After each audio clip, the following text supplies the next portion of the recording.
क्या हमारा देश इतना संवेदनहीन हो गया है कि बात बात पर हमारी भावनाएं आहत हो जाती हैं?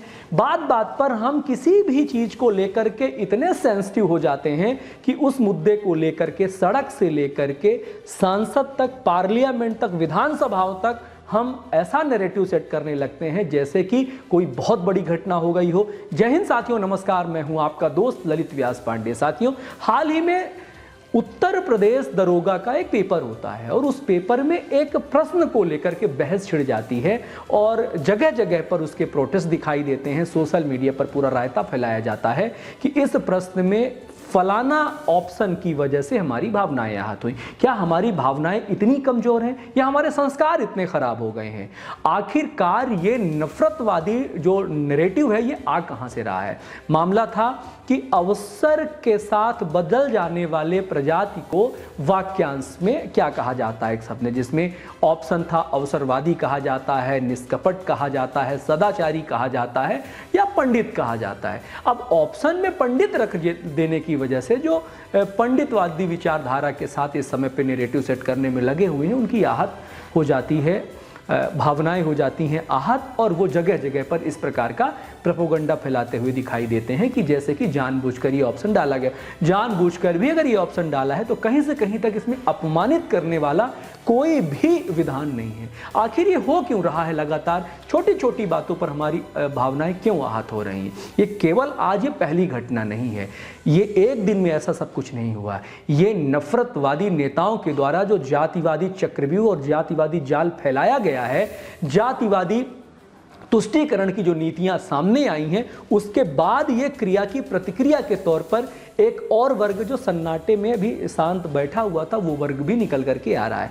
कोई भी वर्ग इस प्रकार से निकल करके आता है तो वो देश के लिए हानिप्रद है, हमारे समाज के लिए हानिप्रद है, सामाजिक विखंडन का एक कारण बन रहा है। लेकिन 21वीं सदी और इस टेक्नोलॉजी के दौर में जिस प्रकार से नफरतवादी गंध इस दौर में फैल रही, इससे पहले कभी नहीं फैली, और इसमें केवल और केवल नफरतवादी विचारधारा से पनपने वाली जातिवादी राजनीति है, जिसको पक्ष, विपक्ष और निष्पक्ष सभी मिल करके अपने अपने फायदे के लिए इस्तेमाल कर रहे हैं। मैं बहुत सारी चीज़ों को जानता हूं, चाहे वो छात्र नेता हों, चाहे वो जातिवादी नेता हों, चाहे वो किसी विशेष पार्टी के नेता हों, अपना उल्लू सीधा करने के लिए वो छात्रों का इस्तेमाल करते हैं, छात्रों में जहर घोलने का काम करते हैं, छात्रों के मन में विष घोलने का काम कर रहे हैं, और तब जा करके इस प्रकार की चीज़ें निकल करके सामने आ रही। जब बहुत बड़े पैमाने पर कोई चीज़ ऐसी होती है जहां पर स्पष्टता के साथ किसी चीज़ को टारगेट किया जाता है, उस समय समझ में आता है और उस समय विरोध भी करना अच्छा होता है। लेकिन बात बात पर अगर हमारी भावनाएं आहत हो रही तो हमारी भावनाएं, क्षमा कीजिएगा, बहुत कमज़ोर हैं। इतने कमज़ोर हम नहीं थे, ना तो इतने कमज़ोर हम लोगों को होना चाहिए। हर क्रिया की प्रतिक्रिया आवश्यक नहीं है, कुछ चीज़ों को जाने भी देना चाहिए। साथियों, ऐसे ही कोई फिल्म आती है तो फिल्म को लेकर के हम लोग एक लंबा प्रोपेगेंडा सेट करने लगते हैं।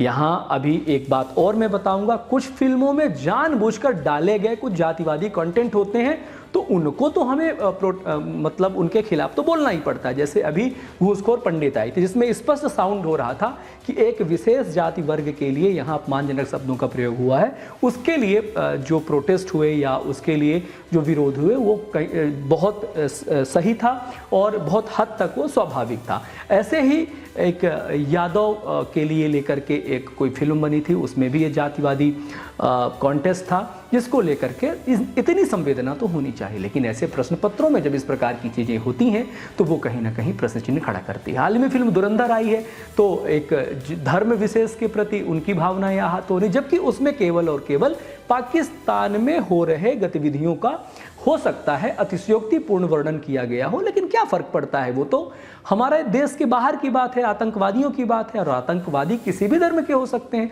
अब ये आतंकी, ये क्रिमिनल्स, जैसे ये समझिए कि अगर मान लो विकास दुबे की बात होती, जो विकास दुबे उत्तर प्रदेश वाला था, विकास दुबे को वो विलन आदमी है, उसको विलन के तौर पर दिखाया जाता, तो वहाँ पर फिर दुबे या फिर पंडित या फिर ब्राह्मण समुदाय को आहत होने की आवश्यकता नहीं है, क्योंकि अगर कोई व्यक्ति विशेष किसी भी जाति धर्म से आता हो और क्रिमिनल है, क्रिमिनल के तौर पर उसको प्रस्तुत किया जाता है, तो इसमें किसी को भी भावनाएं आहत होने की आवश्यकता नहीं है। उसी प्रकार अतीक अहमद को लेकर के अगर उनके क्रिमिनल रिकॉर्ड्स हैं और क्रिमिनल के तौर पर दर्शाया जा रहा है, तो क्यों हमारी भावनाएं आहत होती हैं, समझ में नहीं आता। ईरान में खामनेई मारा जाता है और एक ग्रुप निकल करके आता है और उसको यही लगता है जैसे ईरान में जो खामनेई मारा गया उसमें भारत सरकार का हाथ हो सकता है। अरे भाई, युद्ध चल रहा है इजराइल का, अमेरिका का, और वो वैश्विक कूटनीति है। कब कहाँ कितना बोलना है, कितना भारत के हित में है, कितना भारत के हित में नहीं, ये फॉरेन डिप्लोमेसी का हिस्सा होता है।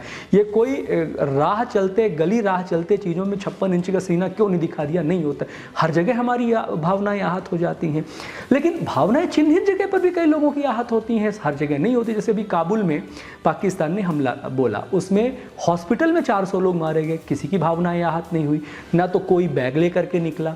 भी गाजा में भावनाएं आहत हुई थी तो गाजा का और फिलिस्तीन का बैग लेकर के हमारे पार्लियामेंट में भी लोग गए थे।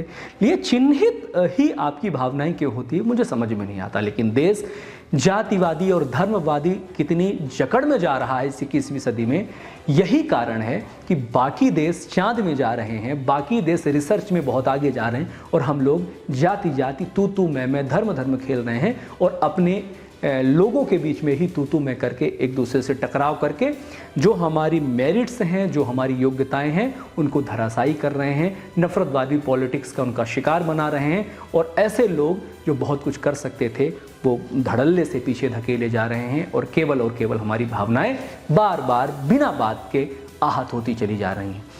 मेरे प्यारे साथियों, मेरा आप सभी से आग्रह है कि ऐसी अनर्गल चीज़ों को लेकर के अगर भावनाएं आहत होती रहीं तो हमारा देश गर्त में चला जाएगा। तो केवल सरकारों का ही नहीं, केवल नेताओं का ही नहीं, हमारा भी कर्तव्य है कि ऐसी गतिविधियों से स्वयं को दूर रखें। ऐसे किसी भी कंटेंट को लाइक, शेयर और एक दूसरे तक प्रसारित ना कराएं। जब हम ऐसे कंटेंट को प्रसारित ही नहीं करेंगे तो ये वायरल नहीं होंगे। जब ये नफरतवादी चीज़ें वायरल नहीं होंगी तो हमारा बहुत बड़ा काम पहले ही हो जाएगा।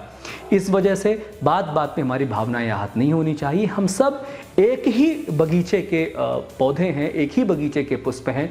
कभी हमारे बीच में किसी बात को लेकर के मतभेद होगा, कभी किसी बात को लेकर के हमारे बीच में सहमति होगी। हम साथ मिलकर के इस देश को एक खूबसूरत देश, एक विकसित देश, एक शक्तिशाली देश, एक ताकतवर देश बना सकते हैं। लेकिन अगर इसी प्रकार से बात बात पे हमारी भावनाएं आहत होती रहीं तो एक समय ऐसा आएगा कि हम आहत होने के लिए अस्तित्व खो देंगे, हमारा अस्तित्व ही नहीं बचेगा, सब कुछ मिट जाएगा, सब कुछ खाक हो जाएगा।